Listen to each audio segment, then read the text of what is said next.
وہ کتنا دل گداز لمحہ ہے۔ قرآن نے اس منظر کو بیان کیا کہ جب حضرت خلیل اللہ نے خواب دیکھا، اپنے بیٹے کو ساتھ لے کر کے وادی منع میں پہنچتی ہیں، اور جو ارادہ تھا، عزم مصمم تھا، اس کا اظہار اپنے بیٹے کے سامنے کیا تاکہ اس نیکی میں بطیب خاطر یہ بھی شامل ہو جائے۔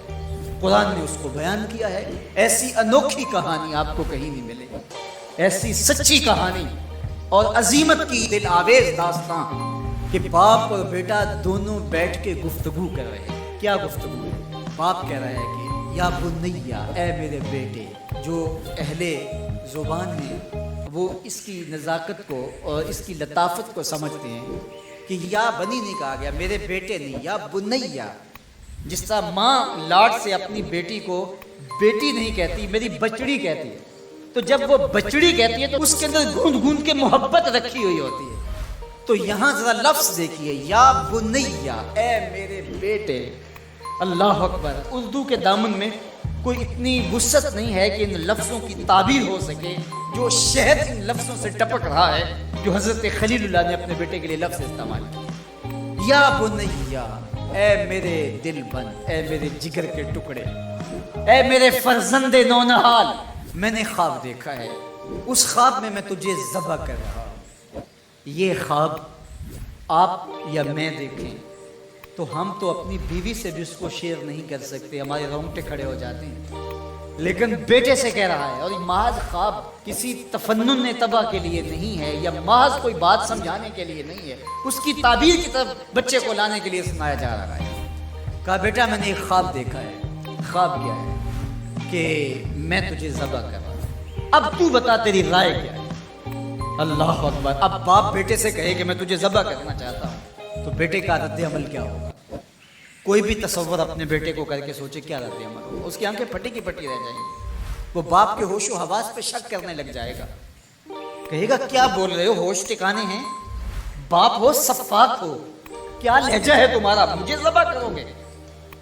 لیکن یہ فیضان نظر تھا یا کہ مکتب کی کرامت تھی؟ سکھائے کس نے اسماعیل کو آداب فرزند؟ اقبال پوچھتے ہیں کیا تھا جس نے اسماعیل علیہ السلام کو آداب فرزندی سکھائے؟ وہ مکتب کی کرامت بھی تھی اور وہ فیضان نظر بھی تھا۔ فیضان نظر باپ کا تھا اور پہلا مکتب ماں تھی۔ سیدہ ہاجرہ نے سکھایا تھا باپ کی بات کیسے مانی جاتی۔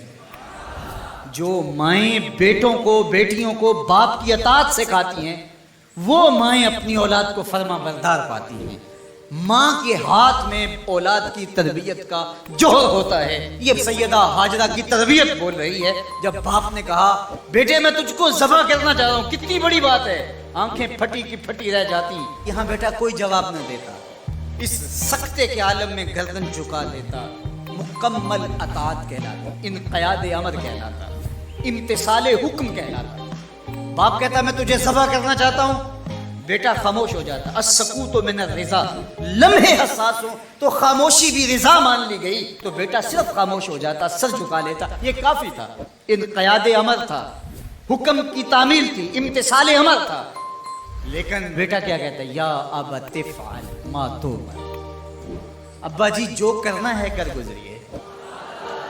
باپ نے جو پوچھا تھا وہ ذبح کے حوالے سے پوچھا تھا، تو ذبح کا جواب ذبح سے مکمل امتثال امر ہے۔ لیکن بیٹا دو قدم آگے بڑھ کے کہتا ہے یا ابت، اے میرے پیارے باپ۔ اب اس میں بھی بیٹے کا لہجہ تبدیل نہیں ہوتا۔ جب باپ ذبح کرنے کا کہہ رہا اس وقت میرے ابو کہنا یہ امتثال امر کی انتہا ہے۔ اور آگے کیا کہا؟ افعل، کر گزریے۔ یہاں یہ نہیں کہا ذبح کیجیے، باپ نے کہا ذبح کرنا چاہتا ہوں، لیکن ذبح کے جواب میں ذبح نہیں آیا۔ ذرا دل تھام کے بیٹھیے، کتنا امتثال امر اور مکتب کی کرامت کا کیسے ظہور ہوتا ہے۔ یا ابا تفعل ما تؤمر، اے ابو ذبح کیا، جو بھی کرنا ہے کر گزریے۔ ماں میں عموم ہے، عموم، ما تؤمر، جو بھی حکم ہے، ذبح کیا ہے، جو بھی کرنا ہے کر گزریے۔ رہی بات میری تو یہ کام چھوٹا تو نہیں، ستاجے تو نہیں، انشاءاللہ من الصابرین۔ آپ دیکھیں گے میں صبر کر کے دکھاؤں گا، میں صبر کر کے دکھاؤں گا، تڑپوں گا بھی نہیں۔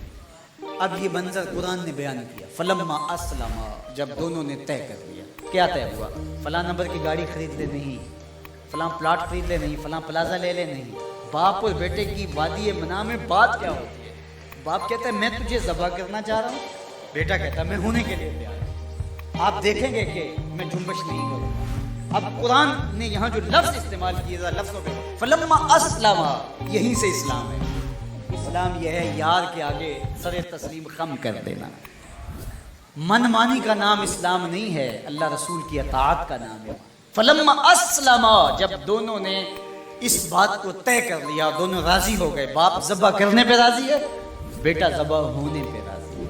وَتَلَّهُ لِلْجَبِينِ، اور باپ نے بیٹے کو پیشانی کے بل لٹا دیا، ہاتھ میں چھری پکڑی ہے۔ بوڑھا باپ اپنے نونہال بیٹے کو ذبح کرنے پہ آمادہ ہے، جس کا کوئی قصور نہیں، جس کو اللہ سے دعائیں مانگ مانگ کے لیا تھا۔ اللہ اکبر، کارکنان قضاء و قدر دم بخود ہیں، آسمان بھی سوگ کی چادر اوڑے ہوئے، وادی منا تھر تھر کانپ رہی ہے، رضوان جنت اور حوریں سسک رہے ہیں، مالک قیامت آنے والی ہے۔ کہا تم بھی کہتے تھے خلیفہ ہمیں بناؤ، ذرا میرے بندے کا انداز عبادت بھی دیکھو، میرے بندے کی باقی ادا بھی دیکھو، میرے حکم پر اس کی تعمیل دیکھو۔ اللہ اکبر، حضرت خلیل اپنے بیٹے کو لٹا کے ہاتھ میں چھری پکڑے، بیٹے کو ذبح کرنے کے لیے آگے بڑھتے ہیں، ہاتھ میں چھری لیے اور گردن پہ رکھتے ہیں، اور پوری قوت کے ساتھ چھری کو گردن پہ پھیر دیتے، لیکن ایک بال بھی نہیں کٹتا۔ اس کا یہ مطلب ہی کہ چھری نے اب کام نہیں کیا، میں کیا کروں؟ کہا شاید میرے دل میں کوئی ایسی بات آ گئی جس سے چھری کو روک دیا گیا، جلدی سے چھری کو پاس پڑی لکڑی یا پتھر پہ مارا۔ لما تقطعی یا سکین، اے چھری کاٹتی نہیں ہے۔ آواز آئی الخلیل یامرنی والجلیل ینہانی، خلیل کاٹنے کا کہتا ہے، جلیل کہتا ہے خبردار ایک بال بھی کاٹا۔ پھر تیز کرتے ہیں اور دوبارہ چھری کرتے ہیں، اللہ اکبر، گلا کٹ جاتا ہے، خون بہنے لگتا ہے۔ حضرت خلیل خوش ہو جاتے ہیں، آنکھوں سے پٹی کھول دیتے ہیں، لیکن منظر کیا دیکھتے ہیں کہ جس کو ذبح کیا وہ بیٹا نہیں، وہ تو دمبا ہے۔ اور حضرت اسماعیل پاس کھڑے مسکرا رہے ہیں، بے ساختہ زبان سے نکلا اللہ اکبر۔ حضرت اسماعیل بولے لا الہ الا اللہ واللہ اکبر۔ جبریل امین جو دمبا لے کے آئے تھے وہ بھی پاس کھڑے اور مسکرا رہے تھے، بولے اللہ اکبر وللہ الحمد۔ اب ابراہیم علیہ السلام کی سرشاری کا عالم، جبریل امین موجود ہیں اور دمبا پڑا ہوا ہے۔ اب ظاہر ہے بات سیدھی سیدھی ہے کہ اللہ کے حکم سے سب کچھ ہوا۔ حضرت ابراہیم علیہ السلام کے قلب اطہر کو تسلی ہو گئی، لیکن عین اس موقع پر وحی کی چمک سے منا کی وادی روشن ہو گئی، اور وحی نازل ہوتی ہے اور آواز آتی ہے وَنَادَيْنَاهُ أَن يَا إِبْرَاهِيمُ قَدْ صَدَّقْتَ الرُّؤْيَا إِنَّا كَذَلِكَ نَجْزِي الْمُحْسِنِينَ۔ عین اس موقع پہ ہم نے بھی آواز دی، ابراہیم بس بس تو نے واقعی خواب پورا کر دکھایا، ہم نے تیری سنت کو قیامت تک باقی رکھا، اور اس تیری نشانی مٹنے نہیں پائے۔ صدیاں بیتنے کے بعد آج بھی منا کی قربان گاہ سے لے کر دنیا کے آخری کونے تک سنت ابراہیمی کو زندہ کیا۔ اللہ اکبر، کتنا جگرا تھا اس باپ کا اللہ کی رضا کے لیے۔ خلت کے تاج یوں نہیں ملتے، عظمتوں کی معراج یوں نصیب نہیں ہوتی۔ باپ بیٹے کو ذبح کرنے کے لیے آمادہ ہو جاتا ہے۔